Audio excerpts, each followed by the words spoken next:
Hello everyone, this is Kundan Kumar. Welcome to learning sessions. अगर आप भी आईआईबीएफ सर्टिफिकेशंस की तैयारी कर रहे हो तो हमारे पास आईटी सिक्योरिटी का फुल कोर्स अवेलेबल है, जिसके अंदर हम आपको प्रोवाइड करवाते हैं कॉन्सेप्चुअल वीडियोस जो कि हमारे हिंदी और इंग्लिश लैंग्वेज के मिक्स में अवेलेबल होते हैं। इसी के साथ हम आपको mock test, mega mock test और ई पीडीएफ नोट्स ही प्रोवाइड करते हैं, जिनकी हेल्प से आप इजीली रिवीजन कर सकते हो। और ये जो हमारी लाइव क्लासेस होती हैं वो आपको रिकॉर्डेड फॉर्म में भी मिल जाती हैं। तो अगर आप सिस्टमैटिक मैनर में आईटी सिक्योरिटी की प्रिपरेशन करना चाहते हो तो फटाफट से हमारे कोर्स में एनरोल कर लीजिए। हमारे जो कोर्सेज हैं वो इजीली एक्सेसिबल हैं। अगर आप एक एंड्रॉइड यूज़र हो तो IIBF learning centre application download कर लीजिए गूगल प्ले स्टोर से। और अगर आप एक आईओएस यूज़र हो तो माई इंस्टीट्यूट ऐप डाउनलोड कर लीजिए ऐप स्टोर से, और वहाँ पे आपको ऑर्गेनाइजेशन कोड यूज़ करना है GEGKT। तो फटाफट से इन एप्लीकेशन को डाउनलोड कर लीजिए और हमारे कोर्सेज में एनरोल कर लीजिए। और अगर आप अभी हमारे कोर्स में एनरोल करते हैं तो आपको लगभग 82% का ऑफ मिल जाता है हमारे कोर्सेज पे, जिसके लिए आपको कूपन कोड यूज़ करना है आशीष। तो फटाफट से इस कूपन कोड का यूज़ करके हमारे कोर्स में एनरोल कर लीजिए। और हमारे टेलीग्राम चैनल को भी ज़रूर ज्वाइन कर लीजिए, क्योंकि हम इसमें एग्जाम से रिलेटेड, क्लासेस से रिलेटेड इंपॉर्टेंट अपडेट जो है वो डालते रहते हैं। और अगर आपको भी किसी भी तरह की क्वेरी आती है तो आप इस चैनल पे मैसेज कर सकते हो। तो फटाफट से हमारे टेलीग्राम चैनल को ज्वाइन कर लीजिए ताकि कोई इंपॉर्टेंट अपडेट आपसे मिस ना हो जाए। इसका लिंक आपको वीडियो के डिस्क्रिप्शन बॉक्स में मिल जाएगा। तो शुरू करते हैं आज का टॉपिक। तो आज इस लेक्चर में हम लोग कॉर्पोरेट आईटी सिक्योरिटी के बारे में पढ़ने वाले हैं और इससे रिलेटेड कुछ इंपॉर्टेंट क्वेश्चंस को डिटेल में डिस्कस करने वाले हैं। तो फटाफट से इस सेशन को शेयर कर दीजिए अपने फ्रेंड्स के साथ, कलीग्स के साथ, ताकि वो भी इस सेशन का बेनिफिट ले सके। तो शुरू करते हैं। तो सबसे पहले हम कॉर्पोरेट आईटी सिक्योरिटी होती क्या है उसको यहाँ पर समझ लेते हैं। ठीक है, तो यहाँ पर बेसिकली देखो, कॉर्पोरेट का मतलब है कंपनीज। ठीक है, जैसे कि आप लोग को पता है कि कंपनीज के पास बहुत सारा डाटा और इन्फॉर्मेशन अवेलेबल होता है। ठीक है, और उनको मैनेज करने के लिए कंपनीज इंफॉर्मेशन टेक्नोलॉजी का यूज करती है। कंपनी के लिए इन डाटा, इंफॉर्मेशन और ये जो टेक्नोलॉजी है इसको सिक्योर करके रखना यहाँ पर जरूरी होता है, ताकि किसी भी तरह के साइबर अटैक या फिर डाटा थेफ्ट से बचा जा सके। तो इसके लिए जो ऑर्गेनाइजेशंस होती हैं, जो कंपनीज होती हैं, वो क्या करते हैं, कुछ यहाँ पर पॉलिसीज बनाती है, कुछ यहाँ पर प्रैक्टिसेस को फॉलो करती है, ताकि डाटा, इंफॉर्मेशन और टेक्नोलॉजी इंफ्रास्ट्रक्चर को सिक्योर करके रखा जा सके। और इन पॉलिसी, प्रैक्टिसेस, एक्शंस को ही हम कॉर्पोरेट आईटी सिक्योरिटी कहते हैं। तो सिंपल भाषा में अगर हम कंक्लूड करें तो कॉर्पोरेट आईटी सिक्योरिटी का मतलब है जब कंपनी अपने इंफॉर्मेशन एसेट्स, इंफॉर्मेशन टेक्नोलॉजी को सिक्योर करके रखती है, तो वो हमारा कॉर्पोरेट आईटी सिक्योरिटी जो है वो कहलाता है। ठीक है, अब इससे रिलेटेड जो क्वेश्चंस हैं वो यहाँ पर हम फटाफट से देख लेते हैं। तो फर्स्ट क्वेश्चन हमारा देखो क्या कह रहा है। Corporate IT security is a set of practices, policies and technologies designed to safeguard an organization's data। यानी कि जो कॉर्पोरेट आईटी सिक्योरिटी है वो बेसिकली क्या है, कुछ प्रैक्टिसेस, पॉलिसीज और टेक्नोलॉजीज का सेट होता है, जिसको डिजाइन किया था ऑर्गेनाइजेशन की इंपॉर्टेंट चीजों को सेफ गार्ड करने के लिए। वो इंपॉर्टेंट चीजें कौन सी है, पहला क्या है, physical asset, information technology infrastructure, या फिर human resources, information technology infrastructure, या फिर digital assets, information and technology infrastructure, या फिर financial asset, information and technology infrastructure. तो आंसर जो रहेगा वो हमारा ऑप्शन सी, डिजिटल एसेट्स, ठीक है, इंफॉर्मेशन टेक्नोलॉजी इंफ्रास्ट्रक्चर, ये हमारा क्या होगा, करेक्ट आंसर होगा। तो जितनी भी हमारे डिजिटल एसेट्स है, जो भी इलेक्ट्रॉनिक फॉर्म में हमने डाटा सेव करके रखा हुआ है, उनको जब हम सेफगार्ड करते हैं तो वो हमारा कॉर्पोरेट आईटी सिक्योरिटी कहलाता है। नेक्स्ट क्वेश्चन देखो क्या है। What does section 43A of the IT Amendment Act 2008 specify? तो सबसे पहले IT Amendment Act है क्या वो समझ लेते हैं। तो यहाँ पर देखो 2000, ठीक है, यहाँ पर हमारा IT act, information technology act 2000 जो है वो पास किया गया था। और ये जो एक्ट था वो बेसिकली जो साइबर क्राइम्स होते हैं और जो ई कॉमर्स होता है उसके साथ यहाँ पर जो है वो डील करता है। तो जब ये एक्ट पास किया गया तो पहली बार हमारे जो इलेक्ट्रॉनिक रिकॉर्ड्स होते थे, जिनको हम इलेक्ट्रॉनिक फॉर्म में रखते थे, उनको लीगल वैलिडेशन मिली थी, यानी कि उसको हम लीगल इंफॉर्मेशन मान सकते थे, उसे हम कोर्ट में भी यहाँ पर पेश कर सकते थे। और जैसे ही ये एक्ट पास हुआ तो हमारा जो इलेक्ट्रॉनिक फॉर्म में हम रिकॉर्ड्स मेंटेन करते थे, उनकी जो इंपॉर्टेंस है वो काफी ज्यादा बढ़ गई थी। उनकी इसके साथ उनकी सिक्योरिटी, उनको सिक्योर करके रखना भी काफी इंपॉर्टेंट जो है हो गया था। ठीक है, तो ये जो एक्ट है वो बेसिकली कंपनीज को बोलता है कि आपके पास जितने भी इलेक्ट्रॉनिक रिकॉर्ड्स हैं उन्हें आप सिस्टमैटिक वे में मेंटेन करके रखो और उन्हें यहाँ पर स्टोर करके रखो और सेव करके रखो। तो यहाँ पर 2008 में यहाँ पर एक अमेंडमेंट की गई थी। ठीक है, हमारे इंफॉर्मेशन टेक्नोलॉजी एक्ट के अंडर जिसका सेक्शन 43 हमें क्या बताता है, वो इस क्वेश्चन से पूछा गया है। तो पहला क्या है, गाइडलाइंस फॉर पासवर्ड मैनेजमेंट, यानी कि जो पासवर्ड है उनको कैसे मैनेज करना है उसके लिए गाइडलाइंस देता है। या फिर प्रोसीजर फॉर नेटवर्क एक्सेस के लिए प्रोसीजर बताता है। या फिर role of internet service provider, जो इंटरनेट सर्विस प्रोवाइडर है उसके रोल्स को बताता है। या फिर लास्ट में responsibility of a body corporate for information protection, यानी कि इंफॉर्मेशन को प्रोटेक्ट करने के लिए हमारी बॉडी कॉर्पोरेट की क्या रिस्पॉन्सिबिलिटी है उसके बारे में बताता है। तो option D is a correct answer. ठीक है, तो सेक्शन 43 हमें बताएगा कि जो कॉर्पोरेट है वो कैसे इंफॉर्मेशन को, हमारे जो इंफॉर्मेशन है खास करके जो इलेक्ट्रॉनिक रिकॉर्ड्स हैं उनको कैसे मेंटेन करेगा, उसे कैसे सिक्योर करके रखेगा, उन सभी चीजों के बारे में बताता है। नेक्स्ट देखो क्या है, who reports directly to the head of integrated risk management in the information system security committee. ठीक है, तो यहां पर दो इंपॉर्टेंट टर्म्स के बारे में आप पहले समझो। पहला क्या है, इंफॉर्मेशन सिस्टम सिक्योरिटी कमेटी। अब ये इंफॉर्मेशन सिस्टम सिक्योरिटी कमेटी क्या है, तो जनरली देखो जो कंपनीज होती हैं, ठीक है, उन्हें अपने आईटी सिक्योरिटी को परफॉर्म करने के लिए एक कमेटी बनानी पड़ती है। और इस कमेटी का काम क्या होता है, तो ऑर्गेनाइजेशन के अंदर जितना भी डाटा इंफॉर्मेशन है, टेक्नोलॉजी है, उनको सिक्योर करके रखना। तो मेनली जो कॉर्पोरेट के अंडर आईटी सिक्योरिटी का काम है वो यही कमेटी जो है वो देखती है। ठीक है, अब इस कमेटी का एक हेड होता है, इस कमेटी का एक हेड होता है जो कि इस कमेटी के सारे फंक्शंस के ऊपर निगरानी रखता है, इंपॉर्टेंट डिसीजंस लेता है। और इस हेड को, ये जो इस कमेटी का जो हेड है उसे यहां पर डायरेक्टली रिपोर्ट करना पड़ता है head of integrated risk management. अब head of integrated risk management क्या है, ये ओवरऑल कंपनी के जो रिस्क होते हैं उनको मैनेज करने का काम करता है। तो यहां पर आपको एक चीज क्लियर होगी, एक कमेटी है जो कि आईटी सिक्योरिटी के ऊपर ध्यान देता है, उसका एक हेड होता है। ठीक है, उसका एक हेड होता है। ठीक है, और उस हेड को रिपोर्ट करना पड़ता है हमारे इंटीग्रेटेड रिस्क मैनेजमेंट। अब उस हेड को क्या कहा जाता है, वो ये क्वेश्चन जो है वो पूछ रहा है सिंपल भाषा में। तो पहला क्या कह रहा है, चीफ इंफॉर्मेशन सिक्योरिटी ऑफिसर, या फिर चीफ एग्जीक्यूटिव ऑफिसर, या फिर चीफ फाइनेंशियल ऑफिसर, या फिर हेड ऑफ आईटी डिपार्टमेंट। तो फटाफट से इसका आंसर बता दीजिए, इसका आंसर क्या होगा। तो आंसर देखो क्या है हमारा, option a chief information security officer is a correct answer. और जनरली ये जो ऑफिसर होता है वो हमारा कंपनी का जनरल मैनेजर हो सकता है, या फिर डिप्टी मैनेजर हो सकता है, या फिर कई केसेस में असिस्टेंट जनरल मैनेजर भी यहाँ पे जो है वो हो सकता है। क्लियर है, तो इसी लेवल के जो ऑफिसर्स होते हैं वो हेड बन सकते हैं इस कमेटी के। नेक्स्ट क्या है, which of the statement is not correct regarding the physical security policy. क्या है, इसमें से कौन सी स्टेटमेंट है जो कि फिजिकल सिक्योरिटी पॉलिसी से रिलेटेड है। अब फिजिकल सिक्योरिटी पॉलिसी क्या होता है, तो जनरली देखो आईटी सिक्योरिटी को मेंटेन करने के लिए जो ऑर्गेनाइजेशंस है उनको आईटी पॉलिसी यहाँ पर बनानी पड़ती है, आईटी सिक्योरिटी पॉलिसी यहाँ पर जो है वो बनानी पड़ती है। तो ये जो फिजिकल सिक्योरिटी पॉलिसी है ये हमारे आईटी सिक्योरिटी पॉलिसी का ही एक पार्ट होता है, जो कि फिजिकल, जो हमारे यहाँ पर फिजिकल इवेंट्स होते हैं उनसे हमारे डिजिटल एसेट्स, इंफॉर्मेशन और टेक्नोलॉजी को बचाने की कोशिश करता है। तो फिजिकल सिक्योरिटी का मतलब है कि जो फिजिकल एक्शंस हो सकते हैं, ठीक है, फिजिकल इवेंट्स हो सकते हैं, उनसे हमें सिक्योर करके रखना है अपने इंफॉर्मेशन टेक्नोलॉजी को। ठीक है, तो कौन से स्टेटमेंट यहाँ पर नहीं करेक्ट है, पहला क्या, it will consist of guidelines for movement of personal hardware system with in the organization. यानी कि ये जो है, जो पर्सोनल होते हैं यानी कि जो यूजर्स होते हैं उनकी मूवमेंट क्या होती है, वो हार्डवेयर को कहाँ से कहाँ लेकर जा रहे हैं उसके ऊपर निगरानी रखी जाती है, उसके रिगार्डिंग कुछ गाइडलाइंस होती है। तो ये स्टेटमेंट बिल्कुल करेक्ट है। नेक्स्ट क्या है, this policy set the standard and procedure for the day to day operation with an organization. यानी कि जो डे टू डे बेसिस पे ऑपरेशंस होते हैं ऑर्गेनाइजेशन के, उसके लिए स्टैंडर्ड और प्रोसीजर बताते हैं। तो ये स्टेटमेंट हमारी गलत है। क्यों गलत है, क्योंकि इसके लिए एक अलग से पॉलिसी बनाई जाती है जिसको हम ऑपरेशनल, ठीक है, ऑपरेशन कंट्रोल पॉलिसी कहते हैं। क्या कहते हैं, ऑपरेशन कंट्रोल पॉलिसी।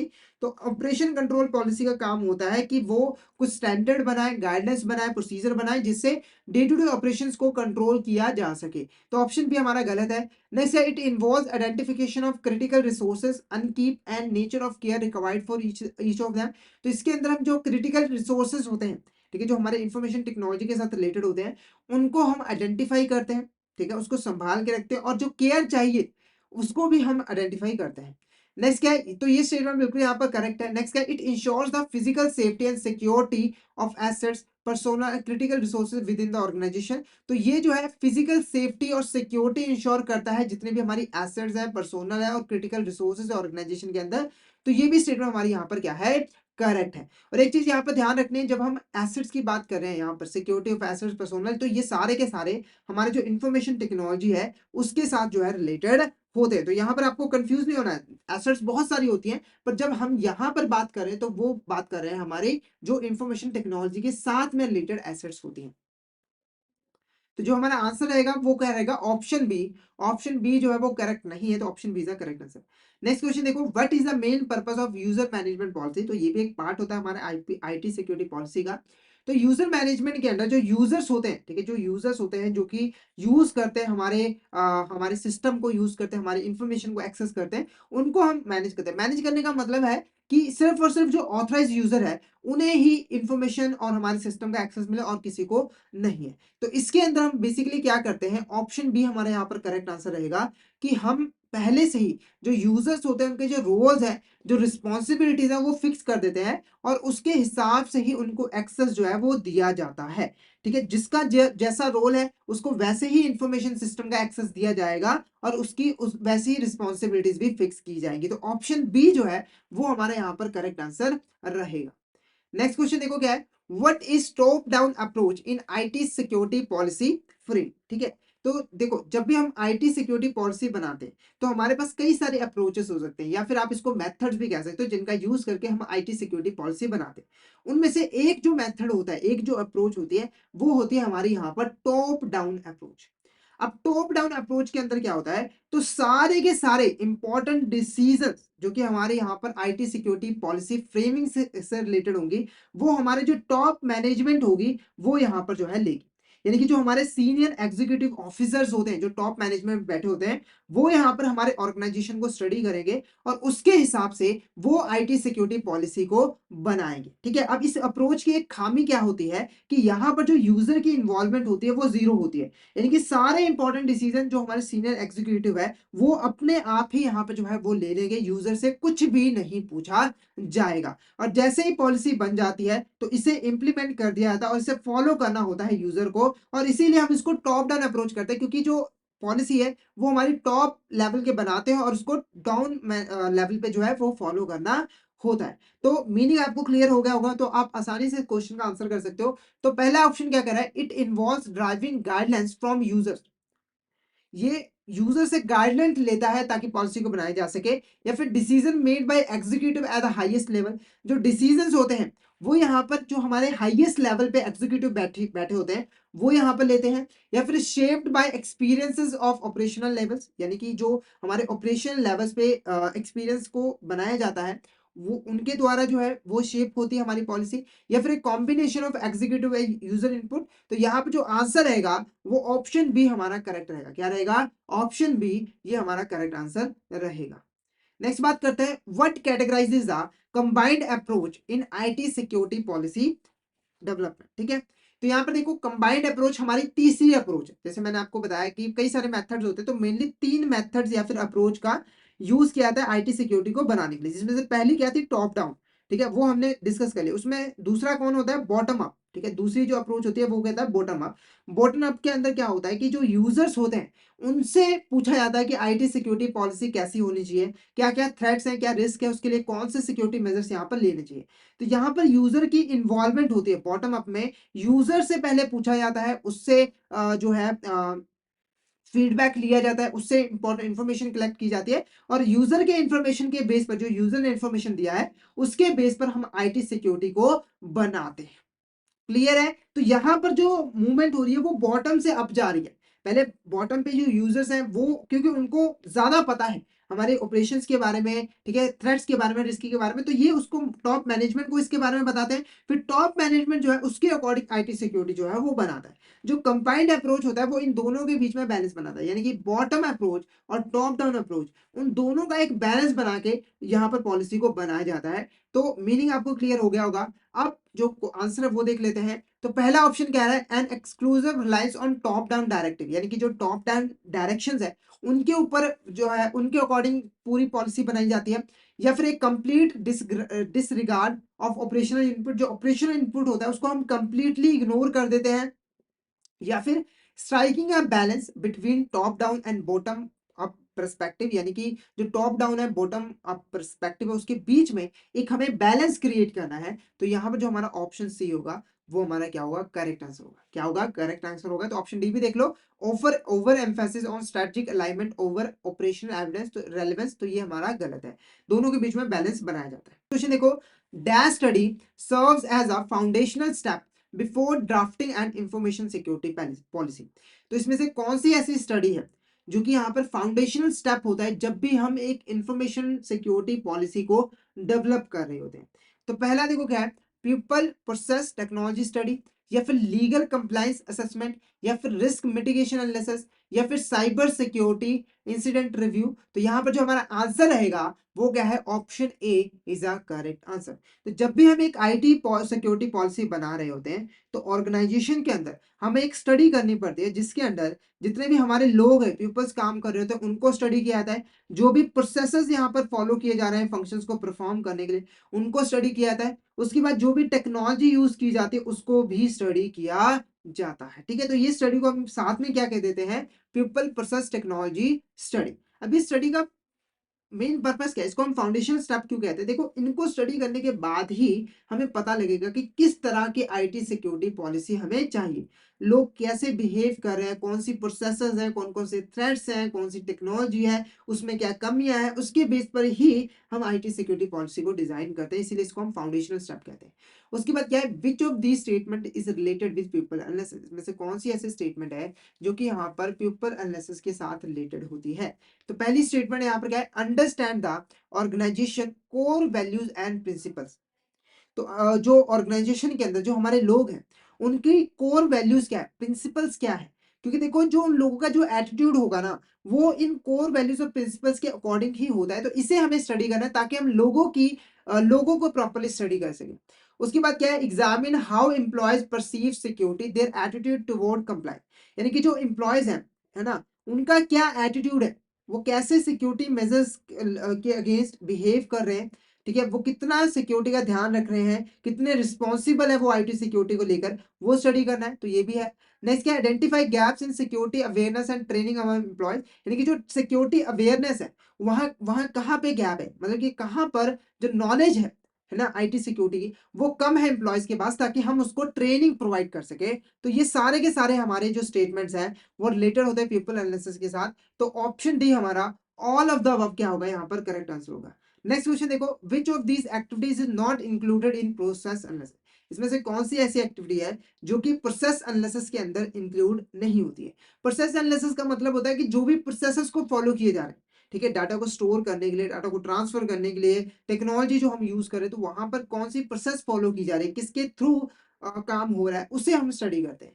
तो पहला क्या है, document all critical business process with in the organization, यानी कि जितने भी क्रिटिकल बिजनेस प्रोसेस हैं उनको उनका एक प्रॉपर डॉक्यूमेंट यहाँ पर प्रिपेयर करना है। उसके बाद क्या है, trace the flow of sensitive information through these processes, यानी कि ये जो हम प्रोसेसेस फ्लो यूज करते हैं उससे इंफॉर्मेशन का फ्लो कैसे होता है उसे हमें ट्रेस करना है। या फिर identify potential threats and vulnerability in existing process, यानी कि जो हमारे एग्जिस्टिंग प्रोसेस होते हैं उनके अंदर कौन कौन सी थ्रेट्स हैं, कौन कौन सी वल्नरेबिलिटीज हैं, उन्हें हमें यहाँ पर आइडेंटिफाई करनी है। तो ये सारी की सारी चीजें जो है वो हमारे प्रोसेस एनालिसिस के साथ रिलेटेड होते हैं। तो यहाँ पे जो हमारा आंसर रहेगा वो none of the above is the correct answer, यानी कि सारी एक्टिविटीज जो है वो प्रोसेस एनालिसिस के अंदर ही आ जाती है। नेक्स्ट क्वेश्चन हमारे यहाँ पे देखो क्या है, the OECD guidelines were developed in 1992 by a group of international experts to provide a foundation from which government or corporate sector can construct a, ठीक है। तो यहाँ पर जो OECD गाइडलाइंस है इनको डेवलप किया गया था 1992 में एक इंटरनेशनल एक्सपर्ट्स के ग्रुप द्वारा। ठीक है, तो ये एक ये जो गाइडलाइंस है वो किस चीज को बनाने में हमारी गवर्नमेंट या फिर कॉर्पोरेट सेक्टर को हेल्प करती है। पहला क्या है, framework for securing IT system, या फिर फ्रेमवर्क फॉर डिजिटल मार्केटिंग, या फिर ब्लूप्रिंट फॉर फाइनेंशियल मैनेजमेंट, या फिर basis of health care regulations. तो फटाफट से इसका आंसर बता दीजिए, इसका आंसर क्या होगा। तो फटाफट से एक बार चैट बॉक्स में इसका आंसर बता दीजिए, इसका आंसर क्या होगा। तो यहां पर देखो जो हमारा आंसर रहेगा option A, framework for securing IT system is a correct answer. यानी कि ये जो गाइडेंस है ना इसकी हेल्प से हमारा जो कॉर्पोरेट सेक्टर और जो गवर्नमेंट है वो एक फ्रेमवर्क बना पाता है। ठीक है, फ्रेमवर्क का मतलब क्या है, एक मॉडल बना पाता है कि उससे उसके जो आईटी सिक्योरिटी पॉलिसी है वो कैसी होनी चाहिए, उसमें क्या-क्या चीज़ें होनी चाहिए, ताकि इस फ्रेमवर्क का यूज़ करके वो यहाँ पर अपने आईटी सिस्टम को सिक्योर कर पाए, ठीक है? किसी भी तरह के अनऑथराइज्ड एक्सेस से बचा पाए। नेक्स्ट देखो क्या है, what does the OECD guideline on responsibility of all participants to information security emphasize. तो जो ओईसीडी गाइडलाइंस होती है उसकी एक एक इंपॉर्टेंट गाइडलाइन है, वो क्या है, responsibility of all participant to information security emphasize. इस जो गाइडलाइन है इसका क्या मतलब होता है? पहला ऑप्शन क्या है, exclusive responsibility of the IT department, यानी कि जो आईटी सिक्योरिटी है उसकी जो रिस्पॉन्सिबिलिटी है वो सिर्फ और सिर्फ जो हमारा आईटी डिपार्टमेंट है उसकी होती है, या फिर no responsibility for lower level employees, जो लोअर लेवल एम्प्लॉयज होते हैं उनकी कोई रिस्पॉन्सिबिलिटी नहीं होती है, या फिर responsibility only for top management, यानी कि जो रिस्पॉन्सिबिलिटी होती है वो सिर्फ और सिर्फ टॉप मैनेजमेंट की होती है आईटी इंफॉर्मेशन टेक्नोलॉजी को सिक्योर करने के लिए, या फिर shared commitment to safeguarding information by everyone, ठीक है? तो यहाँ पर एक शेयर्ड कमिटमेंट होती है कि जो इन्फॉर्मेशन है उसको सभी मिलकर यहाँ पर सेव करेंगे। तो option D is the correct answer, यानी कि एक ऑर्गेनाइजेशन के अंदर जितने भी पर्सन है, चाहे वो लोअर लेवल पे काम कर रहे हैं, हाईएस्ट लेवल पे काम कर रहे हैं, उन सभी की रिस्पॉन्सिबिलिटी बनती है कि हमारी जो भी डाटा है, जो इन्फॉर्मेशन है, जो टेक्नोलॉजी हम यूज करें उसको सिक्योर करके रख सके। इसीलिए देखो, जब भी कोई यूजर होता है तो वो आईडी पासवर्ड का यूज करता है, और उसके कंप्यूटर में जितना भी डाटा होता है उसको सिक्योर करके रखना उस पर्सन की रिस्पॉन्सिबिलिटी होती है, ताकि कोई अनऑथराइज तरीके से उसको एक्सेस ना करे और उसको यूज ना कर पाए।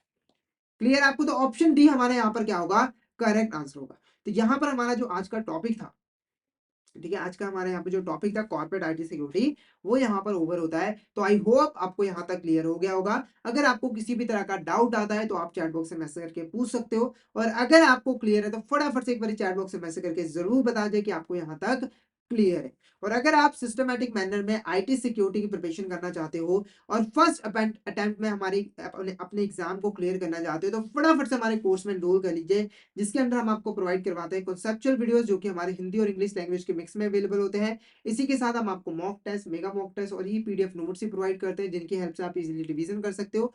और ये जो हमारी लाइव क्लासेस होती हैं वो आपको रिकॉर्डेड फॉर्म में भी मिल जाती हैं। तो अगर आप सिस्टमैटिक मैनर में आईटी सिक्योरिटी की प्रिपरेशन करना चाहते हो तो फटाफट से हमारे कोर्स में एनरोल कर लीजिए। हमारे जो कोर्सेज हैं वो इजीली एक्सेसिबल है। अगर आप एक एंड्रॉइड यूजर हो तो IIBF learning centre application download कर लीजिए गूगल प्ले स्टोर से, और अगर आप एक iOS यूजर हो तो माई इंस्टीट्यूट ऐप डाउनलोड कर लीजिए ऐप स्टोर से, और वहां पे आपको ऑर्गेनाइजेशन कोड यूज करना है GEGKT। तो फटाफट से इन एप्लीकेशन को डाउनलोड कर लीजिए और हमारे कोर्सेज में एनरोल कर लीजिए। और अगर आप अभी हमारे कोर्स में एनरोल करते हो तो आपको लगभग 82% का ऑफ मिल जाता है हमारे कोर्सेज पे, जिसके लिए आपको कूपन कोड यूज करना है आशीष। तो फटाफट से इस कूपन कोड का यूज करके हमारे कोर्स में एनरोल कर लीजिए, और हमारे टेलीग्राम चैनल को भी जरूर ज्वाइन कर लीजिए, क्योंकि हम इसमें एग्जाम से रिलेटेड, क्लासेस से रिलेटेड इंपॉर्टेंट अपडेट जो है वो डालते रहते हो। और अगर आपको भी किसी भी तरह की क्वेरी आती है तो आप इस चैनल पे हमें मैसेज कर सकते हो। तो फटाफट से हमारे टेलीग्राम चैनल को ज्वाइन कर लीजिए ताकि कोई इंपॉर्टेंट अपडेट आपसे मिस ना हो जाए। इसका लिंक आपको वीडियो के डिस्क्रिप्शन बॉक्स में। तो आज के लिए इतना ही। अगर सेशन अच्छा लगा हो तो सेशन को लाइक कर देना, हमारे चैनल को सब्सक्राइब कर देना, और शेयर जरूर कर देना अपने फ्रेंड्स के साथ, कलीग्स के साथ, ताकि वो भी इस सेशन का बेनिफिट ले सके। तो thank you so much everyone, मिलते हैं नेक्स्ट क्लास के अंदर।